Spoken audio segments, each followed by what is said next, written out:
नमस्कार दोस्तों, आज का जो हमारा लेक्चर है उसमें हम एक्सरसाइज थर्ड ए को सॉल्व करने वाले हैं। और थर्ड ए में मैं आपको बता चुका हूँ लास्ट लेक्चर में कि भाई हमें दो ही चीज़ें पता करनी है, जाति और चरों की संख्या। कितने अज्ञात चर है और जाति कितनी है। अगर हमारी जाति और अज्ञात चरों की संख्या बराबर हो जाती है समीकरण के लिए, तो इसका मतलब है इस समीकरण का एक ही आंसर है 0, 0, 0। लेकिन अगर हमारी जाति कम हो जाती है अज्ञात चरों की संख्या से, तो इसका मतलब है कि इसके अनंत हल है, अनंत आंसर आएंगे। अब वो अनंत आंसर कैसे आएंगे वो सारी बातें मैं भी आपको बताता हूँ। तो चलिए पहले क्वेश्चन स्टार्ट करते हैं। क्वेश्चन नंबर 1, पहला क्वेश्चन है आपका x plus y plus z बराबर 0। एक तो आप इन सारे क्वेश्चन के बराबर में 0 देखेंगे, क्योंकि मैं बता चुका हूँ कि ये प्रश्नावली में हम वही समीकरण पढ़ने वाले हैं जिनके बराबर में 0 होगा। 2x plus minus 4y plus 3z बराबर 0, x plus y plus z बराबर 0, 2x minus 4y plus 3z बराबर 0, x minus 2y plus z बराबर 0। अब इसे मैट्रिक्स फॉर्म में कन्वर्ट कर लीजिए, तो जाएगा 1 2 1, 1 माइनस 4 माइनस का 2, 1 3 1, एक्स वाई जेड। तो साफ दिख रहा है कि आपको तीन चर निकालने हैं एक्स वाई जेड। तो अज्ञात चरों की संख्या 3 हो गई, इसमें तो कोई डाउट ही नहीं है। अननोन वेरिएबल जो है, अज्ञात चर है, उनकी संख्या 3 है। एक एक्स है, एक वाई है और एक जेड है। 3 अज्ञात चर है। ये आपकी होगी ए मैट्रिक्स। ये हो गया आपका एक्स और ये बराबर में 0 है। अब एक ही जाति निकालते, जाति आप जो चाहे तरीके विलंब से निकाल लीजिए या सारणी का मान करके आप जैसे निकालते हैं वैसे निकाल लीजिए। हमें यहाँ कोई प्रॉब्लम नहीं है कि आप जाति कैसे निकालते हैं। हमें यहाँ जाति चाहिए कि जाति कितनी है। तो पहले आप सारणी का मान निकाल लेते हैं। 3/3 की सारणी का मान, अगर इसकी मान 0 आ गया तो फिर 2/2 पे आएंगे, नहीं तो जाति 3 हो जाएगी। 1 2 प्लस 1, 1 माइनस 4 माइनस 2, 1 3 1, माइनस का 4 प्लस का 6 माइनस का 1, 2 माइनस 3 प्लस 1 माइनस का 2 प्लस का 4। अच्छा, ये मैंने गड़बड़ कर दिया। माइनस का 4 और प्लस का 4, माइनस का 4 प्लस का 4, माइनस का 4 और प्लस का 4। ये बेटा आ गया, 6 में से 4 गया 2, 2 में से 3 गया माइनस, माइनस माइनस प्लस 1, और ये आपका 0 हो ही गया। तो आपका 3 आ रहा है, 3 आ रहा है मतलब 0 नहीं आ रहा। नहीं आ रहा तो कंफर्म हो गया कि जो आपका ए है, ए मैट्रिक्स है, उसकी जाति 3 है। और उससे भी अच्छी बात यह है कि जाति और अज्ञात चरों की संख्या बराबर है। ए की जाति बराबर है अज्ञात चरों की संख्या। इसका मतलब इस समीकरण का एकमात्र सॉल्यूशन है, वो है सिर्फ 0, 0, 0। अतः अद्वितीय हल होगा, और वो भी एकमात्र ये होगा कि एक्स वाई और जेड तीनों के तीनों कितने आएंगे, 0 आएंगे। बेटा ये बिना समीकरण को सॉल्व किए मैंने आपको आंसर निकाल दिया। अच्छा, अगर आप चाहें समीकरण को सॉल्व करके निकालना चाहें तो बिल्कुल निकाल सकते हैं। आइए मैं आपको समीकरण सॉल्व करके भी दिखाता हूँ। मैथ से बेटा गलत नहीं हो सकती, ऐसे करें वैसे करें इससे फर्क नहीं पड़ता। 3 समीकरण को हल करने के लिए पहले एक समीकरण में से एक का मान निकाल लेते हैं और उसे बाकी दोनों समीकरण में से हटा देते हैं। जेड का मान निकाल लिया, माइनस एक्स माइनस वाई। किसी भी एक समीकरण से कुछ भी एक्स वाई जेड में से जो ठीक लगे वो निकाल लीजिए और उसे निकाल के बचे हुए दोनों समीकरण में रख दीजिए ताकि वो विलोपित हो जाए। इसे विलोपन कहते हैं। विलोपन विलोपन में आप ऐसे ही करते हैं, वाई को हटा लेते हैं ताकि एक्स आ जाए, या एक्स को हटा लेते हैं ताकि वाई आ जाए। तो यहाँ हमने क्या किया, जेड को हटा लिया। अब जेड हट जाएगा तो एक्स और वाई बच जाएंगे, फिर वाई को हटा लेंगे तो एक्स का मान आ जाएगा, या एक्स को हटा लेंगे तो वाई का मान आ जाएगा।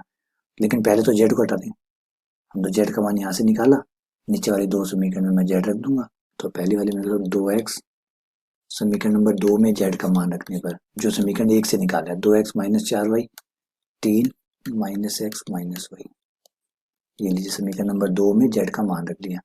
ये माइनस का 2x माइनस का 3x जो कि माइनस का x हो गया, ये हो गया माइनस का 3y, ये हो गया माइनस का 7y बराबर 0।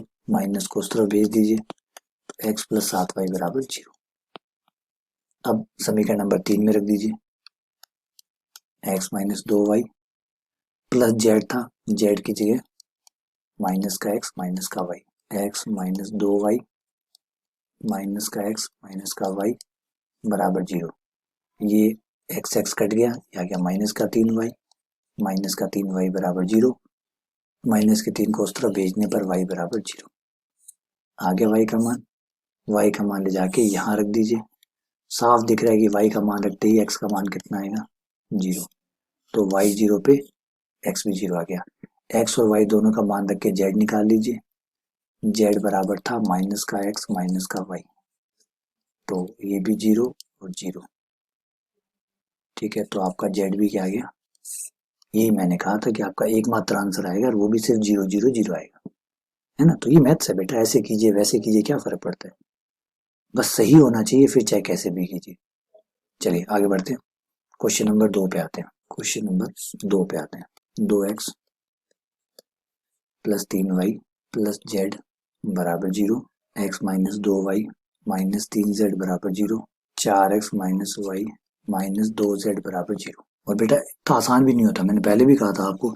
अब ये गिनने में 3 लग रही होगी, पर क्या पता ये 3 है नहीं है, क्योंकि इनमें से कोई समीकरण बची 2 समीकरण से कैसे बनाई गई है, कैसे नहीं बनाई गई, आप पकड़ भी नहीं पाएंगे। कोई जरूरी तो नहीं है, ये मान लीजिए सपोज कीजिए मैंने इसको 5/7 से इसको 8/3 से गुणा करके जोड़ा, ये बन गई, तो क्या मैं पकड़ पाऊंगा कि मैंने किससे गुणा करके जोड़ा था? तो पकड़ने का तरीका ये नहीं हो सकता। यही होता है कि जाति निकाली, जाति जो है वो दूध का दूध पानी का पानी कर देती है।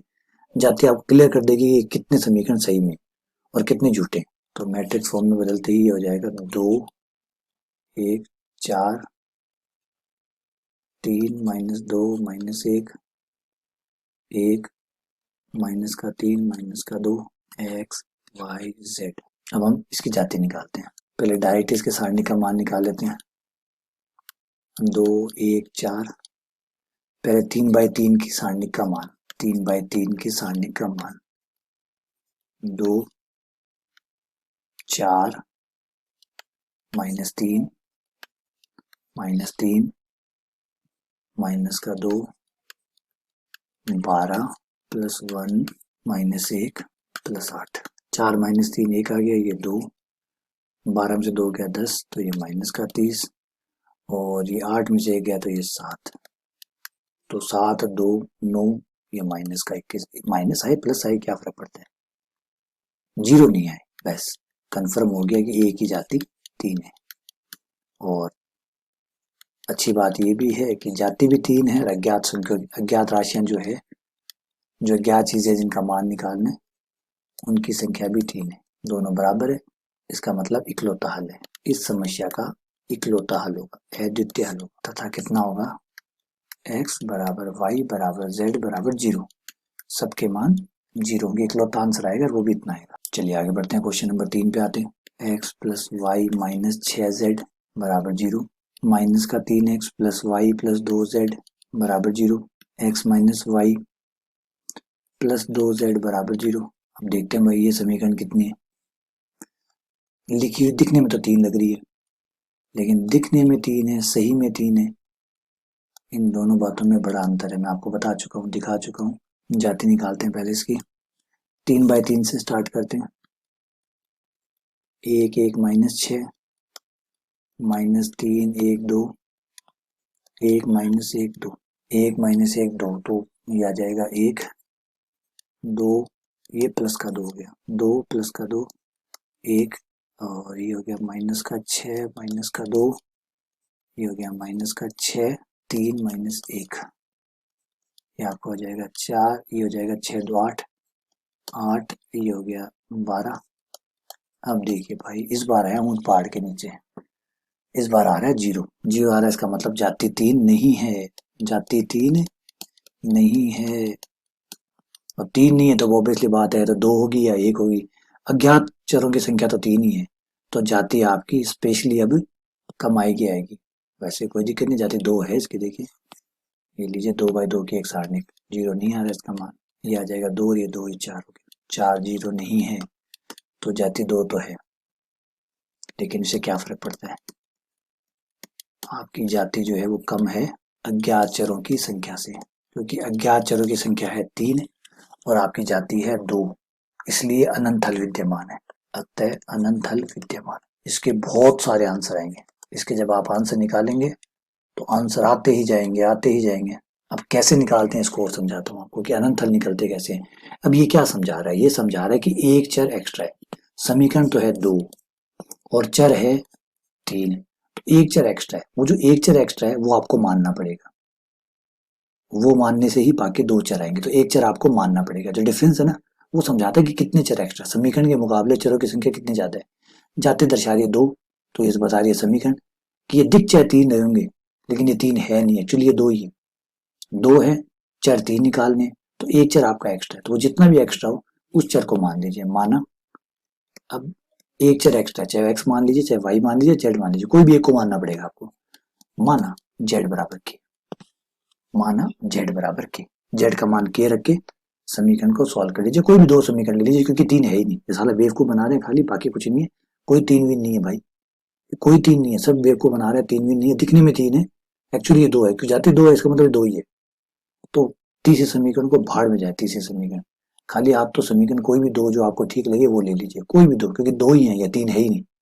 तो मान लीजिए मैंने ये सरलता के हिसाब से ये 2 ले ली, इसको और इसको, और यहाँ मैं जेड का मान के रख दूंगा, तो पहले ऊपर वाली में रख देता हूँ, एक्स प्लस वाई, जेड का मान के माइनस 6 के बराबर 0, एक्स प्लस वाई बराबर 6 के, और समीकरण नंबर तीसरी जो थी उसको ले लिया, वो थी x minus y plus 2 z, 2 z की जगह के रख दिया बराबर 0, एक्स माइनस वाई बराबर माइनस का 2 के।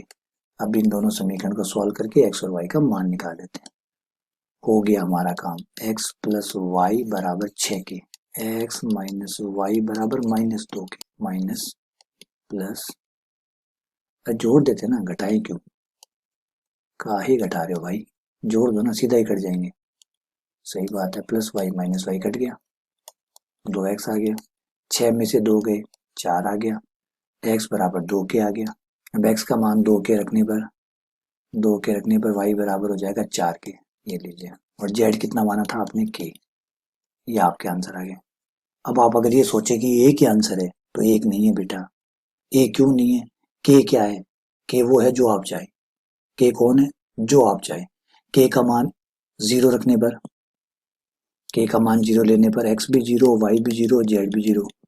अच्छा, के का मान 1 लेने पर, 1 लेने पर x 2, y 4, k 1, 2 4 1, के का मान 2 लेने पर 4 8 2, के का मान 3 लेने पर 6 12 3, and dash dash dash dash dash निकालते जाइए। और किसने कहा के का मान 1 2 3 ही लेना है, के का मान 1/2 ले तो, 3/2 ले तो, अंडर रूट 2 ले तो, अंडर रूट 3 ले तो, पाई ले तो, वो भी तो है, वो सारे लें तो सोचिए कितने आंसर आएंगे, अनगिनत आंसर आएंगे, अनगिनत, इसीलिए कहा अनंत आंसर। तो इस समस्या के ये अनंत हल आएंगे। और हमने ये ऐसे ऐसे क्यों नहीं लिखे, क्योंकि ऐसे आप कितने लिख लें कभी खत्म नहीं होने वाले, इससे बेहतर है कि हम इस तरीके के कह दें। देखिए लिखने का तरीका देखिए बेटा, क्या जबरदस्त तरीका है, 2 के 4 के और के, और हम कहे भाई तुम्हारी मर्जी है, के का मान रियल नंबर में से कुछ भी ले लेना, रखते जाना, इससे जो बनेगा वो आंसर ही आएगा, इससे जो बनेगा वो सब आंसर, के का मान जो मन में है वो रखते जाइए रखते जाइए रखते जाइए, निकालते जाइए, इससे जो आएगा वो आंसर।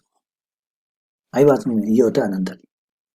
अच्छा, आपको यकीन नहीं होगा, आप कहोगे सर ऐसा नहीं होता, ये क्या पता झूठ बोल रहा हो, तो चलिए मैं आपको सॉल्व करके और दिखाता हूँ, झूठ का झूठ अलग हो जाना चाहिए। आइए किसी भी एक समीकरण से कोई एक मान निकाल लीजिए, आइए अपने समीकरणों में वापस आ जाइए, ये भाई क्वेश्चन नंबर 2 है, ना क्वेश्चन नंबर 3 में आना है, ठीक है। एक काम करते हैं, मैं किसी एक को हटाता हूँ पहले, और आराम से हट भी जाएगा, कोई ज्यादा मुश्किल नहीं देगा। आप एक काम करते हैं, सरल सा मान कौन सा निकलेगा वही निकाल लेते हैं, राजी राजी जो निकले, यहाँ से आराम से देखिए वाई निकल रहा है प्रेम से, इससे आप वाई निकाल लीजिए, माइनस वाई इधर आ गया, प्लस वाई हो गया, वाई बराबर हो जाएगा आपका एक्स प्लस 2 जेड, आ गया। ये वाई ले जाके समीकरण नंबर 2 में, समीकरण नंबर 1 में रख दीजिए, वाई गायब हो जाएगा, वाई गायब हो जाएगा तो एक्स और जेड का मान आ जाएगा ना। चलिए वाई का मान एक्स प्लस 2 जेड रखने पर, जैसे ही आप एक्स प्लस 2 जेड रखेंगे तो ये आ जाएगा 2x प्लस 2 जेड में से 6 जेड गए 4 जेड, तो ये आ गया 2x, मैं सीधा ही सॉल्व कर रहा हूँ, 2x माइनस 4 जेड, जिसमें से भी 2 का भाग लग रहा है, तो ये हो गया x माइनस 2z बराबर 0 आ गया। अब ये मान आपने इसमें रखा है ना, ऊपर वाले में रखा है। अब इस नीचे वाली में वो रखिए, यहाँ रखेंगे तो क्या आएगा, माइनस का 3x और y का मान x प्लस 2z। तो माइनस के 3x में से एक x गया तो माइनस के 2x आ गया, सही है, माइनस के 2x आ गए। और 2z और ये 2z कितने हो गए, 4z हो गए, 4z हो गए। इस समीकरण में अगर मैं माइनस 2 का भाग दूं तो ये आ जाएगा x माइनस 2z बराबर 0। अब बेटा ध्यान से देखो, ऊपर वाले समीकरण में जब मैंने रखा था तब भी वही समीकरण आ रही थी, नीचे वाली में रखा तब भी वही आ रही है। तो अब इन दोनों समीकरण को अगर हल करूं तो इन दो समीकरण को अगर हल करूं, दोनों समीकरण सेम है। अब दोनों समीकरण बेटा सेम है तो दो समीकरण तो है ही नहीं, एक ही समीकरण है। अब एक समीकरण में जब तक आप एक का मान नहीं रखेंगे तो दूसरे का मान कैसे आएगा।